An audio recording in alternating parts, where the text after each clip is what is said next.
No coração do Oriente Médio, há uma cidade que não pertence apenas ao presente, nem apenas a um povo. Jerusalém é o centro espiritual de mais de metade da humanidade. Para os judeus, é o lar do Templo de Salomão. Para os cristãos, é o palco da crucificação e da ressurreição. Para os muçulmanos, é onde o profeta Maomé ascendeu aos céus. 3 religiões, uma cidade, e uma disputa que nunca terminou. Enquanto outras capitais servem à política, Jerusalém serve à eternidade. Cada pedra, cada rua estreita, cada oração murmurada em suas muralhas ecoa séculos de fé e conflito. Os mesmos muros que abrigam orações também guardam segredos, sangue e promessas feitas por deuses diferentes a povos que se cruzam sem se olhar. Mas o que muitos ignoram é que não há divisão territorial possível que apague o simbolismo de Jerusalém. Porque quem controla Jerusalém não governa apenas um pedaço de terra. Governa o imaginário sagrado de bilhões. É por isso que ela é mais perigosa que o petróleo, mais poderosa que o ouro, e mais explosiva que qualquer bomba. Neste vídeo, vamos revelar por que Jerusalém é sagrada para judeus, cristãos e muçulmanos, como essa disputa se formou ao longo dos séculos, e por que ela ainda pode acender a próxima guerra. Se você quer entender por que essa cidade continua dividindo céus, orações e soldados, seja bem-vindo ao Areia e Sangue. Antes de Jerusalém ser uma cidade de muros e bandeiras, ela era apenas uma colina. Um monte cercado de poeira, silêncio e eternidade. E foi ali, segundo as 3 grandes religiões monoteístas, que um homem ergueu os olhos ao céu e ouviu uma voz. Esse homem era Abraão, ou Ibrahim, como chamam os muçulmanos. Para os judeus, ele é o pai da nação de Israel. Para os cristãos, o primeiro patriarca da fé. Para os muçulmanos, o exemplo de submissão total a Deus. 3 tradições, um mesmo início. Mas é aqui que a primeira rachadura aparece, não sobre quem foi Abraão, mas sobre quem herdou sua promessa. A Bíblia hebraica afirma que Deus prometeu a Abraão e a seus descendentes, por meio de Isaque, a terra de Canaã, que inclui Jerusalém. Já o Alcorão reconhece Abraão como profeta, mas considera Ismael, e não Isaque, o filho da promessa. Ismael, pai espiritual dos povos árabes. A partir daí, a linha do tempo se bifurca. 2 genealogias sagradas, 2 mapas espirituais, um mesmo território. Mas por que Jerusalém? Porque, segundo a tradição judaica, foi ali, no Monte Moriá, que Abraão foi chamado por Deus para sacrificar seu filho. Um teste de fé. Uma obediência quase cega. E um anjo que interrompe a lâmina no último segundo. Esse local se tornaria mais tarde o lugar onde Salomão ergueria o primeiro templo, onde hoje se encontra a esplanada das mesquitas. Para os muçulmanos, essa mesma colina é chamada de Aron al-Sharif, o nobre santuário. É o local da mesquita de Al-Aqsa e do Domo da Rocha, onde o profeta Maomé, em sua viagem noturna, teria ascendido aos céus guiado pelo anjo Gabriel. E os cristãos? Para eles, Jerusalém é onde Cristo foi crucificado e ressuscitou.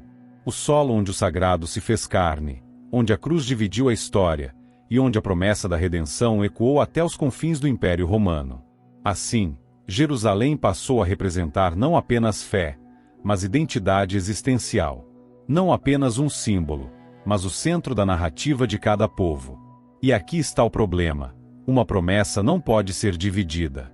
Para os judeus, Jerusalém é o centro eterno da fé, a capital dada por Deus. Para os muçulmanos, é o terceiro lugar mais sagrado do Islã, depois de Meca e Medina. Para os cristãos, é o local do martírio e da ressurreição, o solo que testemunhou a encarnação do divino. 3 religiões monoteístas. 3 visões exclusivas da verdade. 3 interpretações de uma mesma promessa. E nenhuma delas está disposta a desistir. Com o tempo, Jerusalém foi conquistada, destruída, reconstruída, profanada e redimida. Mas uma coisa nunca mudou: ela nunca pertenceu apenas aos vivos. Porque os que morrem por ela acreditam que estão lutando por algo maior que a própria vida. É por isso que qualquer tentativa de dividi-la sempre falha. Porque Jerusalém não pode ser cortada em 3 sem que as veias de cada fé sangrem em protesto. O que começou com uma promessa entre Abraão e o céu, desceu à terra como uma disputa que dura milênios. E ela ainda está longe de acabar. No coração de Jerusalém, 3 estruturas se enfrentam, não com armas, mas com significado. O que separa esses edifícios não é apenas pedra ou arquitetura, mas o peso das narrativas que carregam. Cada um é um monumento a uma fé. Mas juntos, formam um campo magnético de tensão espiritual que atrai milhões, e ameaça explodir a qualquer momento. Ali está o que restou do Templo de Salomão, o Muro das Lamentações, onde judeus encostam a testa na pedra milenar e sussurram preces. Ali, segundo Tanakh, esteve a Arca da Aliança. Ali se realizavam os sacrifícios. Ali habitava a presença de Deus. E mesmo depois de 2 destruições, uma pelos babilônios, outra pelos romanos, o local permanece o mais sagrado do judaísmo. Mas esse mesmo lugar, o Monte do Templo, é hoje chamado de Aron al-Sharif pelos muçulmanos. E é nele que se erguem 2 das mais importantes construções do Islã, o Domo da Rocha, com sua cúpula dourada visível de toda Jerusalém, e a Mesquita de Al-Aqsa, o ponto de ascensão celestial de Maomé segundo a tradição islâmica. Entre essas 2 realidades, não há espaço físico para conciliação. O mesmo solo, as mesmas pedras, mas com camadas sobrepostas de fé, história e rivalidade. Cada construção afirma uma presença espiritual que nega a outra. Cada tijolo é um argumento. Cada oração, uma reivindicação. E onde estão os cristãos nessa paisagem? Estão no Santo Sepulcro, uma igreja construída sobre o local tradicional da crucificação e ressurreição de Jesus. Ali, fiéis fazem fila para tocar a pedra onde o corpo teria sido ungido. Ali, peregrinos do mundo inteiro se ajoelham, choram, acendem velas. Para o cristianismo, aquele não é apenas um lugar, é o centro do milagre da salvação.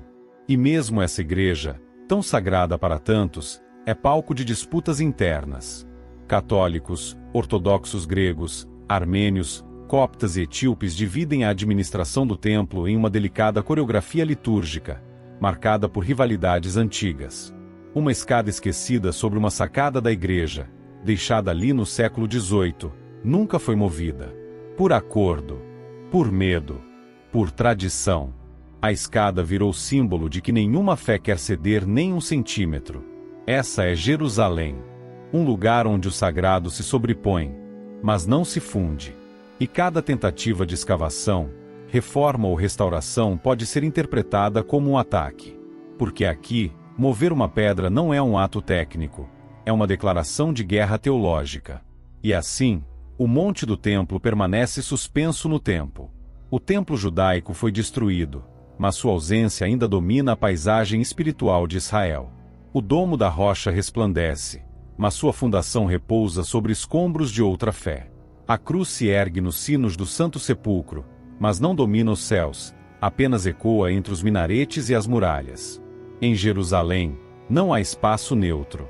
Cada edifício é uma lembrança de perda, uma promessa de retorno ou um aviso silencioso de que nenhuma paz será duradoura se tentar ignorar o que está enterrado sob os alicerces da fé. E talvez seja por isso que essa cidade, tão pequena em extensão, seja tão imensa em consequência. Porque onde o sagrado se sobrepõe, o conflito se infiltra. E onde a fé é inegociável, a paz se torna impossível sem feridas. Por mais sagrado que fosse Jerusalém para judeus, cristãos e muçulmanos, chegou um tempo em que a oração deu lugar à espada. A Cidade Santa, outrora buscada pelos fiéis como refúgio espiritual, tornou-se o campo de batalha mais cobiçado do mundo medieval. Porque quem controlava Jerusalém não apenas dominava pedras, dominava profecias. No ano 638, o califa Omar entrou em Jerusalém pacificamente. Os bizantinos cederam a cidade sem sangue. E ali, os muçulmanos estabeleceram o controle do Aron al-Sharif, respeitando os locais cristãos, mantendo alguma convivência entre as religiões. Durante esse período, muitos cristãos continuaram peregrinando, e os judeus retornaram em pequena escala. Mas a história mudaria de rumo com o eco de um chamado vindo da Europa. Em 1095, o Papa Urbano II declarou guerra. A primeira cruzada foi lançada com o objetivo de libertar os lugares sagrados do domínio muçulmano. Mas a cruz que guiava os exércitos não trazia apenas fé, trazia vingança, fanatismo e sede de glória. Em 1099, os cruzados invadiram Jerusalém. Quando entraram na cidade, mataram indiscriminadamente. Muçulmanos foram decapitados. Judeus foram queimados vivos dentro de sinagogas. Até cristãos orientais foram mortos por engano. Era mais do que uma conquista militar. Era um banho de sangue em nome do céu. Os relatos dizem que o sangue corria pelas ruas até os tornozelos. A cruz havia voltado, mas seu peso era feito de ossos. Os cruzados estabeleceram o Reino Latino de Jerusalém. Transformaram mesquitas em igrejas. Nomearam reis europeus para governar uma terra que mal conheciam. Mas os muçulmanos, feridos, jamais esqueceram. Décadas depois, surgiu uma figura que se tornaria símbolo da resistência islâmica, Salah ad-Din, o sultão curdo conhecido no Ocidente como Saladino. Em 1187, ele derrotou os cruzados na Batalha de Hattin e marchou até Jerusalém. Mas ao contrário do massacre de 1099, Saladino permitiu que cristãos saíssem da cidade em segurança. Devolveu a Jerusalém uma dignidade que a guerra havia enterrado. Por um tempo, muçulmanos e cristãos voltaram a dividir a cidade, mas o ciclo estava longe de acabar. Vieram novas cruzadas, novos cercos, novos tratados quebrados. A cidade mudou de mãos repetidas vezes entre cruzados, califados e sultões. Cada geração acreditava ser a última a morrer por Jerusalém, mas sempre havia mais sangue à espera. E o que aconteceu com os judeus durante tudo isso? Foram expulsos, depois tolerados, depois perseguidos, depois ignorados. Eram muitas vezes os párias da cidade que também era sua. Cada poder que entrava na cidade santa decidia quem tinha o direito de viver ali, e os judeus, quase sempre, eram esquecidos. E mesmo assim, jamais deixaram de orar: se eu me esquecer de ti, ó Jerusalém, que se esqueça a minha destra da sua destreza. Assim, o sangue de cruzados, soldados do Islã e filhos de Israel foi misturado no mesmo chão. Os ossos dos conquistadores se empilharam sob as fundações da fé. E Jerusalém continuou em pé, não como símbolo de paz, mas como testemunha de que o sagrado, quando reivindicado com espada, se transforma em maldição. Porque toda vez que Jerusalém é tomada pela força, ela se torna mais pesada. Não por causa de suas pedras, mas por causa de suas memórias. E essas memórias, gravadas em profecias e textos sagrados, ainda inflamam corações, ainda mobilizam exércitos, ainda fazem do passado um combustível para a próxima batalha. Após séculos de conquistas e reconquistas, Jerusalém não pertencia mais apenas aos livros sagrados. Ela agora era também assunto de tratados, resoluções da ONU e mapas traçados por mãos seculares. Mas havia um problema: como se divide uma cidade que é indivisível para todos os lados? Em 1947, com a proposta da partilha da Palestina pelas Nações Unidas, Jerusalém foi declarada Corpus Separatum, um corpo separado, sob administração internacional. Uma solução diplomática para um problema espiritual. Mas o plano nunca saiu do papel. A guerra de 1948 mudou tudo. Israel declarou independência. O conflito explodiu. E Jerusalém foi partida pela guerra, não pela negociação. A parte ocidental ficou com Israel. A parte oriental, com a Jordânia. E o que era para ser cidade internacional se tornou cidade cercada, por muros, tiros e ressentimento. Durante esse período, os judeus foram proibidos de acessar o Muro das Lamentações. Cemitérios foram profanados. As sinagogas da Cidade Velha, destruídas ou fechadas. Os cristãos também enfrentaram restrições, e os muçulmanos viam o domínio jordano como insuficiente para a grandeza espiritual que o Haram al-Sharif representava. Então veio 1967. Durante a Guerra dos 6 Dias, Israel capturou Jerusalém Oriental. As tropas entraram na Cidade Velha. Soldados choraram diante do muro. Pela primeira vez em quase 2000 anos, os judeus tinham controle político e militar sobre seu local mais sagrado. Para muitos, era o cumprimento de uma profecia. Para outros, o início de uma nova ferida. Desde então, Israel declara Jerusalém como sua capital eterna e indivisível. Mas o mundo não aceita com unanimidade. A ONU não reconhece a soberania total israelense sobre a cidade. A maior parte das embaixadas está em Tel Aviv. Os palestinos reivindicam Jerusalém Oriental como capital do futuro Estado palestino. E aqui está o cerne do problema. Não há espaço suficiente para dois sonhos absolutos dentro das mesmas muralhas. Para Israel, abrir mão da cidade velha seria renunciar à alma da nação. Para os palestinos, aceitar a exclusividade judaica é aceitar que sua história foi apagada. Para os cristãos, perder o acesso aos lugares santos seria o fim da presença histórica da fé na Terra Santa. Muitos acordos de paz foram tentados. Camp David, Oslo, Anápolis. Cada um deles tropeçou na mesma pedra, Jerusalém. Sempre ela. Como você negocia sobre o local onde Maomé ascendeu aos céus? Como se cede o lugar onde Jesus foi crucificado? Como se compartilha o monte onde os judeus esperam o terceiro templo? Toda concessão aqui soa como traição. Toda proposta parece profana. E no meio disso tudo, vive uma população real. Árabe e judaica. Cristã, muçulmana e secular. Pessoas que dividem ônibus, mercados e ruas, mas não dividem esperanças. Porque cada criança que cresce em Jerusalém aprende, desde cedo, que há um muro invisível separando almas, mesmo quando os corpos caminham lado a lado.